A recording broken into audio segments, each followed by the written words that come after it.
आज हम निवाड़ी पतड़ा रोड पे निकल रहे थे तो हमारी मुलाकात आज ऐसे शख्स से हुई जो आज किसी पहचान के मोहताज नहीं है, और उनसे उनका नाम, गांव और आगे उनका जो भी करना है उनका कार्य समाज के लिए वो, और झंडे से लग रहा है कि समाजवादी पार्टी से कहीं इलेक्शन जो अपना साइकिल चुनाव की है मुलायम सिंह यादव जी की पार्टी, तो उनसे तो जानना चाहेंगे का नाम और काम का कैसे। मैं पंकज भारद्वाज सैन, पूर्व जिला पंचायत प्रत्याशी वार्ड नंबर 5 और विधानसभा 57 से प्रत्याशी हूँ। अगर अखिलेश भैया मुझे मौका देते हैं तो आगामी चुनाव में मैं जनता के बीच में रहूँगा। और ये समाजवादी पार्टी एक ऐसी सरकार है जिसने हमारी बहन बेटियों की पढ़ाई के लिए भी धनराशि दी, साइकिल बांटी, बड़े बुजुर्गों को पेंशन दी और सभी गरीब मजदूर तबके के आदमियों के मकान बनवाए। ये तो आप बात कर रहे हो दी, आगे के लिए क्या प्लान है समाजवादी पार्टी के, जो और पार्टियों से जिससे कि अलग पार्टी हो, उसके लिए क्या कहना है आगे के प्लान? बिजली और पानी फ्री 350 यूनिट तक हमारे माननीय राष्ट्रीय अध्यक्ष जी ने कहा है और उन्हीं के ही नक्शे कदम पे हम लोग चलते हैं। नहीं, नक्शे कदम पे तो चलते हैं, लेकिन जो पब्लिक है अपनी, जो 5 साल बाद इंतज़ार करती है क्या फलाना है, भिखाना है, ये करे वो करे, उससे अलग की बात कर रहा हूँ कि आप अपने को और पार्टियों से कैसे अलग और कैसे अपनी जनता को यकीन दिलवाना चाहोगे कि हम उनसे अलग हैं और ये करेंगे, उसकी बात कर रहा हूँ। हमारे राष्ट्रीय अध्यक्ष जी किसी पहचान के मोहताज नहीं है, वो पहले से काम करते आए हैं। पहचान तो कोई ज़्यादा वो नहीं, पहचान तो है, प्रोग्राम जो अलग हो उनसे और पार्टियों से अलग बनते हैं उसकी बात है। उत्तर प्रदेश में 350 यूनिट फ्री बिजली और सरकारी नौकरी सभी युवाओं, जो भी नौकरी के काबिलियत हैं, जो भी पढ़े लिखे शिक्षित हमारे नौजवान साथी, और अपनी माताओं बहनों को वृद्धा पेंशन और शिक्षित का बेटी पढ़ाओ बेटी बचाओ, ये नारे तो ठीक है। आज मुद्दे जो हैं सबसे बड़े, क्योंकि यहाँ जहाँ हम खड़े हैं आपके साथ, ये पूरा खेती वाहन क्षेत्र है जो खेती के लिए जाना जाता है, लेकिन आज जो किसान आंदोलन किसानों की, उसके लिए आप कैसे अलग वो करोगे अगर मान आप सत्ता में आते हैं? अगर हम सत्ता में आते हैं तो पहली बात तो सबसे बड़ा मुद्दा यही चल रहा है भाई, जो ये बिल पास करें हैं बिल्कुल गलत है, और दूसरी बात ये तो भारतीय जनता पार्टी का जो नारा है वो तो बिल्कुल गलत है, बेटी पढ़ाओ बेटी बचाओ। अब आप देखो कितनी बेटी सुरक्षित हैं, कितनी बेटी डेली बलात्कार हो रहे हैं, डेली मर्डर हो रहे हैं, डेली लूट हो रही हैं। कहाँ बेटी बचाओ बेटी पढ़ाओ, कोई सुरक्षा नहीं है। हमारी अपनी समाजवादी सरकार में हमारी बहन बेटियां घर से निकलती थी बेखौफ निकलती थी, और आज हर इंसान डर रहा है। तो बाहर आते हुए हमारी बहन बेटियां सोचती हैं, तो वो हमारी सरकार में कभी नहीं हुई। बहन बेटी की बात नहीं कर रहा था मैं, किसान काले कानून जो बॉर्डर पे पड़े हैं उनकी बात कर रहा था। आप मुद्दे से मत भटकिए, मुद्दे पे आइए, फिर बेटी बचाओ पे बात कर लेंगे। कानून किससे आंदोलन और किसानों का जो है बात उसकी कर रहे हैं। तो ये हमारे जो माननीय प्रधानमंत्री जी ने जो ये बिल पास करे हैं, बिल्कुल सरासर किसानों की एक तरह से फांसी देने का काम करा है, और इसीलिए हमारे किसान भाई देखिए 10 बार पिट चुके हैं, हमारे किसान भाइयों के हत्या हो चुकी हैं, और सरकार फिर भी सुनने को तैयार नहीं है। अभी 5 अक्टूबर को, ये 5 सितंबर को मुजफ्फरनगर में पंचायत क्या हुआ? जो हमारी 5 सितंबर को पंचायत यही थी कि हम दिखाना चाहते हैं भारतीय जनता पार्टी को, तो सब किसानों को, सब किसान भाई, और जो हमारे किसान भाइयों का जो भी ये दुर्व्यवहार हुआ है, उनके साथ में गलत हो रहा है, और हमारा एक किसान भाई की हत्या भी हुई है। अभी एक आंदोलन चलते हुए ना करीब 9 महीने हो गए हैं, और कितना लगता है कितना खींच सकता है 24 तक जाए, या अपने जो अभी इलेक्शन है? ये भारतीय जनता पार्टी भ्रष्ट सरकार है, ये किसानों की क्या किसी भी जनता को, आम नागरिक की भी सुनने को तैयार नहीं है। तो हमारे माननीय प्रधानमंत्री जी की, माननीय योगी जी की किसी का कुछ नहीं पता, ये कब तक हम किसान भाइयों को रोड पे बैठा के रखेंगे। तो अभी जो इलेक्शन आ रहे हैं मेरे ख्याल से पंचायत इलेक्शन कौन से हैं अभी जो 2022 में विधानसभा चुनाव है, तो उसमें क्या बदलाव आने की हो, तो क्या बदलाव आ रहा है? हमारी फुल बहुमत से सरकार आ रही है, और 351 सीटों से अपनी फुल बहुमत से सरकार, बिल्कुल बहुमत से सरकार आ रही है। और ये हर नेता का, हर प्रत्याशी का ये सपना होता है कि 351 या जितने सब हमारे साथ, ये हमारे साथ थे पंकज सेन जी जो अपना आगे आने वाले समाजवादी पार्टी से प्रत्याशी हैं। और उसे क्या लगता है पंकज सेन? सबसे पहले तो ये है माननीय हमारे पत्रकार महोदय, हमारे भाई बोली साहब जी, हमारा तो पहले से ही समाजवादी सरकार एक ऐसी सरकार रही है जिसने हमेशा सबको लेके विकास किया है। किसान भाइयों को लेके साथ चले हैं, एकजुट लेके चले हैं, और अपनी बेटियों के लिए पढ़ाई को एकजुट लेके चले हैं। और इसमें आप देख लीजिए, इंटर पास हमारे राष्ट्रीय अध्यक्ष जी ने, जो हमारी बेटियों ने, हमारी बहनों ने इंटर पास किया है, लैपटॉप दिए जिससे हमारी बेटियाँ आगे बढ़ सकें। 20,000 रुपये दिए ताकि हमारी बेटियों की फीस जा सके। शादी का भी कुछ मेरे ख्याल से कन्यादान के रूप में कुछ ऐसा, हाँ, कन्यादान के रूप में भी एक उन्होंने धनराशि रखी थी बहन बेटियों के लिए, वो भी हमने दी है।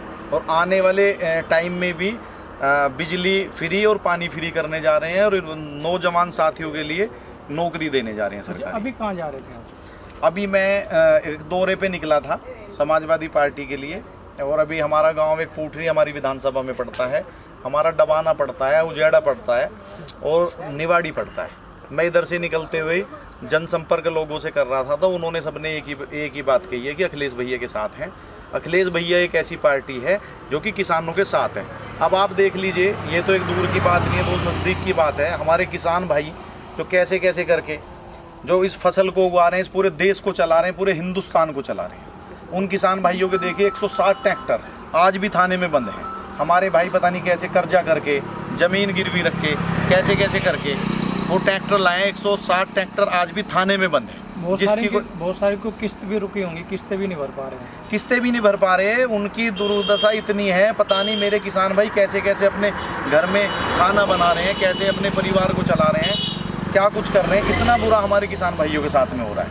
लगभग 9 महीने से किसान भाई हमारे बॉर्डर पे पड़े हैं, अपनी मांग कर रहे हैं, और मांग तो गलत नहीं है, मांग बिल्कुल सही है। उसके बाद भी हमारे योगी जी सुनने को तैयार नहीं है, हमारे मोदी जी सुनने को तैयार नहीं। आंदोलन के नेता राकेश टिकैत जी, इनको आप कहाँ पाते हो इस आंदोलन में? वो किसानों के नेता हैं, हमारे बड़े बुजुर्ग हैं, और सभी के नेता हैं। और वो किसी पार्टी के, कोई ऐसा नहीं है कि कोई कह रहा है किसी पार्टी से, कोई कह रहा है किसी पार्टी से। हमारे राकेश टिकैत जी सबकी लड़ाई लड़ रहे हैं, हमारे किसान भाइयों की लड़ाई लड़ रहे हैं। किसान भाइयों की लड़ाई लड़ रहे हैं और लड़ते रहेंगे। मेरे ख्याल 24 आए, 22 आए, 25 आए, 30 आए, कभी भी आए। हमारे उनके पिताजी माननीय महेंद्र टिकैत जी, तो आप देखिए तमाम जीवन उन्होंने किसान भाइयों के साथ में लड़ाई करी, और आज हमारे बीच में वो नहीं है। और राकेश टिकैत जी भी उसी लड़ाई को लड़ रहे हैं। मेरे ख्याल से उनके भाई भी और फैमिली से और भी लोग। हाँ, सभी लोग किसानों के साथ में हैं, और हमारे अखिलेश भैया जी भी किसानों के साथ। अच्छा, मुजफ्फरनगर में बहुत सारी उम्मीद थी अभी 5 नंबर कुछ हुआ नहीं। देखना अभी करनाल में है, वो जो उनकी विधानसभा घेराव किया हुआ है। जी तो जी, ऐसा कैसे, मतलब चिट्ठी चलती, जून ही रैंकती, कुछ होता नहीं, मतलब कहाँ पेच फंसता है? नहीं, पेज क्या फंसता है, करोड़ों लोग हमारे जो किसान भाई हैं, हमारी जनता है, वो करोड़ों लोग मुजफ्फरनगर पहुँचे हैं। पर ये भारतीय जनता पार्टी इतनी भ्रष्ट सरकार है, वो किसी की नहीं सुनती। ये तो उस वाला हाल हो रहा है कि जिसकी लाठी उसी की भैंस। वो अपने तरीके से हमारे माननीय प्रधानमंत्री जी देश को चला रहे हैं, उत्तर प्रदेश को हमारे योगी जी चला रहे हैं। पर उस काम को हमारी जनता 2022 में फुल बहुमत से सरकार लाके ने उखाड़ने का काम करेगी। 24 से पहले हो जाएगा 2022। हाँ, मतलब 2024 से पहले सब काम निमट चुका होगा। बिल्कुल होगा। 2022 से पहले विधानसभा आगामी चुनाव शायद फरवरी में हमारे होगा। बीच में ये भाई साहब हमारे जो समाजवादी पार्टी से प्रत्याशी हैं, इनके साथ और लोगों से जानना चाहेंगे कि ये जो इलेक्शन है वो किस तरीके का रुख, या यूँ कह लो किस तरीके का ऊँट बैठने वाला है। अपना नाम बताएं। मेरा नाम धनीराम सैन है, मैं पूर्व प्रधान अबूपुर, और मैं इस टाइम सपा लोहिया वाहिनी का जिला सचिव रहा हूँ। ठीक है ना, और मैं बहुत अच्छा काम करना चाहता हूँ, नया जुड़ा हूँ इस पार्टी से। किसके द्वारा बनाए गए हो आप? और मैं पंकज, हमारे भाई है पंकज सैन, इनके द्वारा, और हमारे हसन कुरैशी जिला वो है अध्यक्ष लोहिया वाहिनी के, उनके द्वारा बनाया गया हूँ। और मैं इस पार्टी से अभी नहीं युवा पीढ़ी को जोड़ना चाहता हूँ, बिल्कुल पहले से ही भी जुड़ा हुआ हूँ, और इस पार्टी को बहुत आगे ले जाना चाहता हूँ। कि मेरी इतनी कोशिश है कि हमारी आगामी चुनाव में कि 400 पार सीट आएंगे उत्तर प्रदेश में, और इसके लिए हम समाजवादी और अखिलेश भैया को नमस्कार।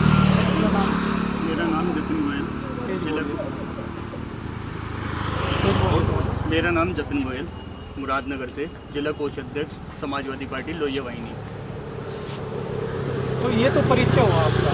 तो ये पंकज जी की कॉल पे आप आए हो, भाई पंकज जी ने बुलाया यहाँ चलना, जैसे इलेक्शन टाइम होता ही है।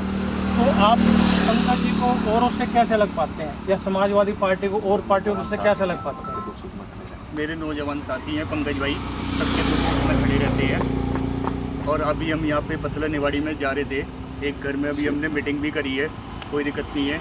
अपने लोकल भाई नहीं है, साथ है, अपने साथ है, कोई दिक्कत परेशानी नहीं है। सबको यही है कि समाजवादी पार्टी अब की बार आएगी, अब बिल्कुल आएगी। 400 सीट हमारी बिल्कुल आएगी। बिल्कुल 4 सीट आएंगे। सर आप भी साथ आगे आ जाइए थोड़ा सा, नाम बताइए पंकज। मेरा नाम मोहन पंडित, ग्राम ऊपर से।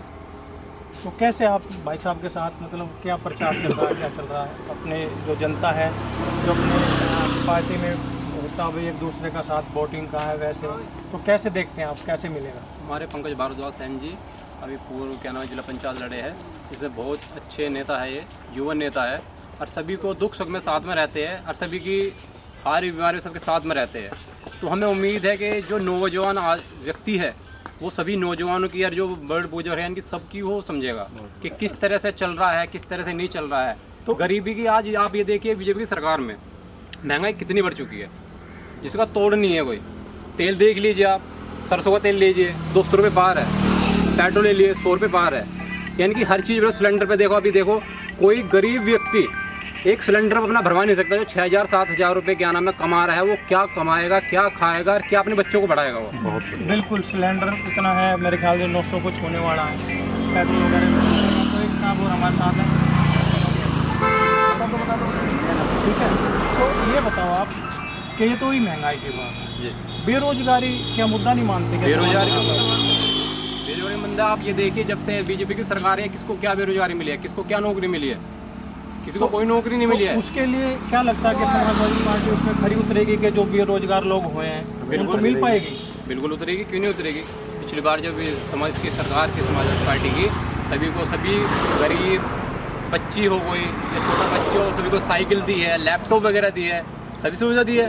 नहीं, लैपटॉप की मैं रोजगार की बात, रोजगार भी मिला है। आप बात कर रहे हो पढ़ाई की, मैं कर रहा हूँ पढ़ने के बाद जब ये रोजगार मांगने जाता है बच्चा, जिस उम्मीद से पढ़ता है, माँ बाप कोई कर्जा लेके उसको कुछ लेके कोई अपना खेत गिरवी करके उसको पढ़ाता है, तो उसके बाद वो बेरोजगार रहता है। बात में उसकी कर रहा हूँ, आप कर रहे हो पढ़ाई के टाइम पे, मैं उसके बाद की बात कर रहा हूँ। इसके बाद की बात है, जब आगे बताइए, जब कोई सरकार कोई सरकारी नौकरी नहीं निकालेगी तो बच्चा क्या करेगा? तो प्राइवेट जॉब करेगा। सरकार थी उस टाइम पे सरकारी नौकरी काफी सरकारी नौकरी निकली, है। भर्ती बहुत ज्यादा हुई, पुलिस प्रशासन में बहुत भर्ती हुई और मिलिट्री में भी काफी वो लिख रही ये है। क्या उसके बाद में कोई भर्ती नहीं लिख रही है। ठीक है, अब ये क्या कारण हुआ कि बीजेपी टाइम में बेरोजगार हुई है? कि क्या, कहाँ पेज लगता, कहाँ से ये शुरुआत हुई? ये बीजेपी की सरकार है। देखो किसानों से देखो, ये किसान बेचारे बॉर्डर पे पड़े हैं 9 महीने से, और कोई भर्ती नहीं निकाली किसी बच्चे के लिए। कोई पढ़ा लिखा बच्चा वो भी आज ठेली लगा रहा है, जो इंटर पास है। हिटलर सरकार है ये हिटलर सरकार अपनी मनमानी करती है। कोई पढ़ा लिखा जो अपने बलबूते पे उसे नहीं लेती, लेकिन जो वैसे है शोर सिफारिश से उन्हें ले लेती है। ये तो बहुत ही गलत सरकार चल रही है। गलत सरकार चल रही है। मैं बोलीसा कैमरामैन विक्रम के साथ समाचार और चर्चा भारत की के साथ वापस दिल्ली स्टूडियो ले चलता हूँ। नमस्कार।